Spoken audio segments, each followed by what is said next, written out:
Welcome to Week and Geek, your new comics preview for May 23rd. I'm Mike Ortiz. And I'm the Chris Brown. What do you got? Well, first I'd like to give a little shout out to Andy Siriano. We were at the Motor City Comic Con this weekend. Andy was in town. Local artist. He was local. I went to high school with him. He graduated a year ahead of me.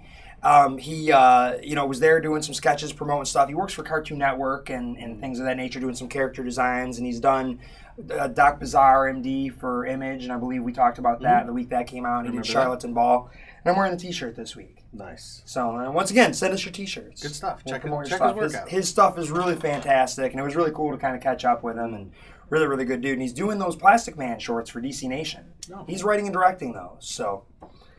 But all right, to get right into our work here, we've got Rebel Blood #3 as my lead-off book. You know I love Riley's artwork. I've really been liking this creepy zombie kind of tale, an infestation sort of tale, if you will. There's some weird things going on. There's a deer eating a dude. This has been really, really fun stuff. And again, I just can't say enough good things about Riley's artwork. He's a stellar dude. He's working real hard right now, doing a lot of really cool stuff. He posted some pages from that new thing, Bedlam, coming up here in October this morning, and that looks fantastic. Then I've got All-Star Western #9. I've been liking this book. It's the tale of Jonah Hex in Gotham, and now he's messing with the owls. Mm-hmm. So that's gonna tie into this stuff. I kind of like how they're tying the interesting way Old West Gotham. Oh, and that's kind of all cool. This together. So yeah, some fun stuff there. I'm really looking to see how things shake out with Jonah fighting some owls. Then I've got Archie #633. Archie marries Valerie. And it looks like they have a little one. They have like a little rock star here. She got red hair. She's all cute. So, Archie gets around. Archie does get around. Like I said, Archie's a hoe. Mm-hmm. But they do some fun stuff in these books, I think, lately. I think Dan Parent is really doing some great things and really kind of bringing Archie into, our current social climate. Yeah. And I like that. I think that's a good thing. It's interesting that, as we've said before, and we'll say it again, Archie is probably the most progressive comic book on the stands. God, how did that happen? Yeah, right? Go figure. Then we've got Chew #26. Kind of weird. We got a picture of fried chicken on the cover. Mm-hmm. Another great book. I can't say enough great things. This is Space Cakes Part 1. Part 1 of 1. So this is going to be kind of like a little one-shot that's going to fit in here. This has been doing just a fun book, and they're saying, it's going to go 50-some issues? So they're now, they say they're kind of starting to round it up and get us to where they're going, because we've had some flashes of, towards the end game, and I kind of like the idea that they know where they're going with this, and they have a complete story to tell, and they're going to tell it. And I really like that model of the long-form storyline. I mean, it's one big kind of thing. It's not a miniseries. It's not 12 issues. It might be 50 issues, 60 issues. Yep. The way that they did with things like Sandman and Preacher and Ex Machina and books that are out now. Why the Last Man. One that we'll be talking about in a little bit. But yeah, I just love that. For me, that's really my favorite kind of comic book. Yeah, good stuff. Then we've got Fantastic Four 606, the .1 issue. Hickman kind of swerves towards his new direction here. Okay, so wait, is that all upside down? I thought they were pulling a Batman on us for a minute there. I didn't know what was happening. This book has been stellar the whole way through. I like that he told the story he wanted to tell. Now he's in the home stretch, and he's going to bring it home and end his run. I just hope, while we know we've still got the rest of the year, it's hard not to get sad when you know it's coming. And I just don't know what the next guy is going to do. Yeah. This stuff has been so fun as it is, and this cover looks great. Yeah, Ron Garney on the artwork on this one. Yeah, I like Ron Garney. He first grabbed my attention when he was doing Captain America with Mark Waid. Great stuff. Really great. And this looks even better. Yeah. Looks a lot sharper. He was a bit looser back then. It was still good, but... I think that what Marvel should do is the very next writer on the Fantastic Four, they should find the worst person they could possibly find and make the book terrible and leave him on for 6 months so that the guy who follows him, at least be an improvement. So immediately I'm thinking that we're getting Andy Diggle on the next run of Fantastic Four. Good God, I hope that's not the case. Maybe they can steal Rob Liefeld from DC. Andy Diggle and Rob Liefeld on art tours. Wonderful. Next up, we've got No Place Like Home #4. This has been sort of a weird modern take on Wizard of Oz. There is the Oz world seems to have happened, and almost in a Stephen King sort of vein, where kids in a small town discover something, and that's what haunts their past.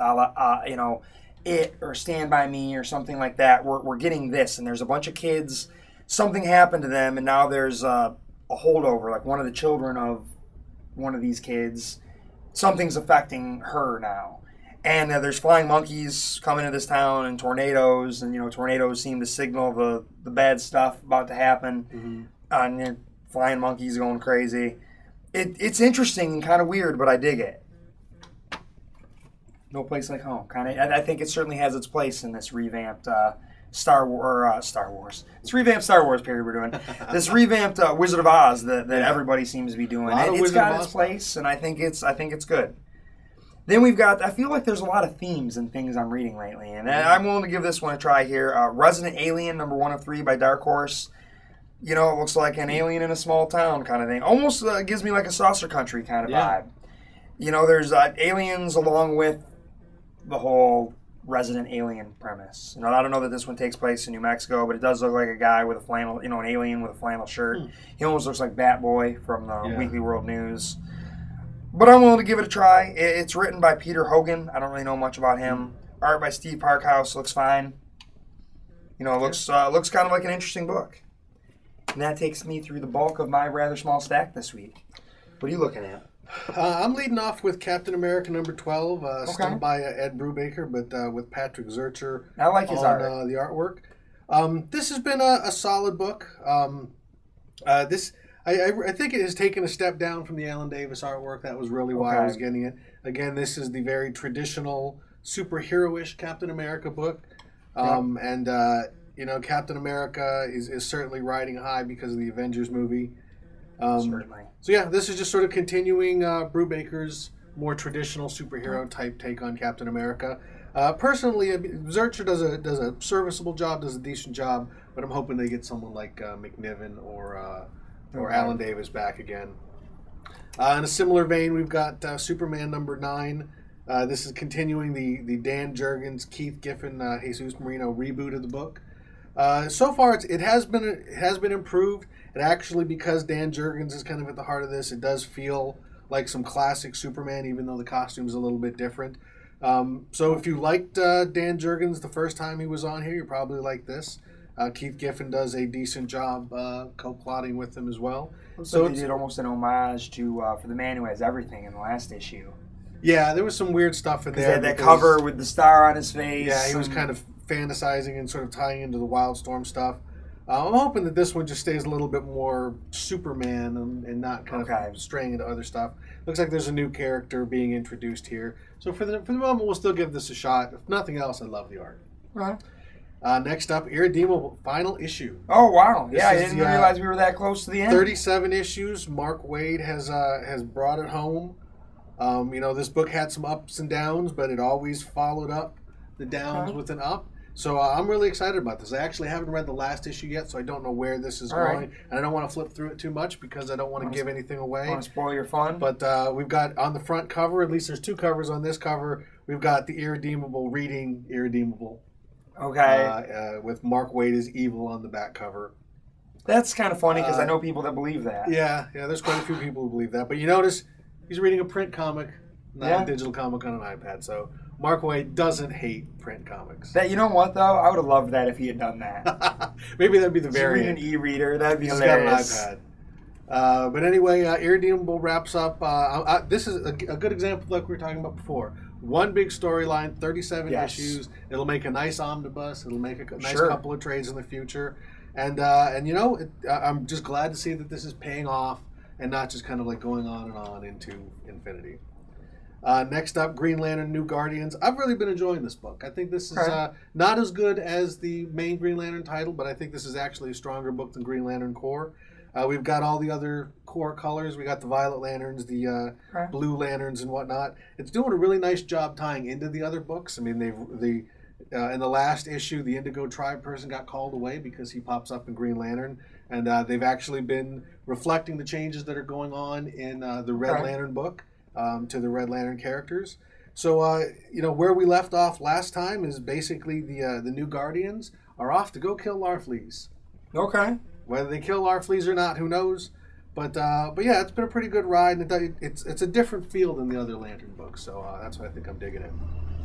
Next up, one of my favorite books, Unwritten. This is The Wound Part 1. They had that big sort of, big storyline where we got a lot of revelations. This is another one that I think definitely feels like it's heading towards its final big conclusion. Okay. This is a great book. I can't sing its praises enough. Like we said before, the smartest book on the stands, the most literate book on the stands. I've got to get caught up and trade. It's just keep pushing through. It's on great that stuff. one. Great stuff. Next up, The Guild, Fox. I think I've gotten all of these Guild books, or at least most of them. I like the show. I know they're in the midst of another season. I have to catch up on that. Is that what's his name's character? This is that Will looks Wheaton. like okay. I was gonna say it looks like Will Wheaton. So I believe this is actually co-written by Felicia Day and Will Wheaton, with art by Jamie McKelvey. Wow. So this was a good character. I really liked Will Wheaton. I hated him on Star Trek, but between this and Big Bang Theory and Eureka, he's great on Eureka, and I love how he plays himself as a jerk all the time. Everything he plays like a real ass, and he does a great job of that, much better than the child prodigy he attempted on Star Trek. Yes. I don't know if that says anything about Will, but he's certainly a lot of fun. Terrible Frankenstein movie he was in by really what was the co-writer on Pulp Fiction, Roger. Whatever his name is, he did a terrible Frankenstein movie with Rutger Hauer. I have and no Will idea. Wheaton. It's called Stitched. It's terrible, awful stuff. It was one of those movies that got made and no one wanted to touch it, so Sci-Fi bought it. One of those. Yeah, like in the mid to late '90s, when he had great things like Bruce Campbell's Assault on Dome 4. I would pay for a copy of that. If any of our viewers have a copy of Assault on Dome 4, I want that. It's got to be out there somewhere. Next up, Amazing Spider-Man 686. This is continuing the Ends of the Earth. Spider-Man against Doc Ock. When we left off last issue, Doc Ock had done some damage. He'd done a little bit of damage to planet Earth there. And this is just continuing it. It looks like next issue is the finale for this. So we've got a great big adventure story. Spider-Man, a lot of Avengers. Looks like we got Mysterio. So yeah, it's a good Spider-Man run. I love Mysterio. Great costume, even though some people hate it. But I just can't wait for Mysterio. I love to be the a fishbowl on his head. I love it. You can't beat that. Next up, Thor number 14 under a fantastic Walter Simonson, Enchantress, and Don Blake cover. Yeah, that's nice. Don Blake is back. Apparently, he is separate from Thor now. Okay. I guess they've been reading the Hulk comic. But it seems like Don is not quite the good guy he once was. Apparently, he's he's teaming up with the Enchantress. Looks like maybe he wants Thor's power. Who knows? Maybe it's a trick. I don't know how I feel about that. Matt Fraction does some odd stuff, but hey, it's got a great Walt Simonson cover. So that's my stack. All right, I guess that brings me to my my top pick of the week here. I'm looking at Smoke and Mirrors number 3. Love this book.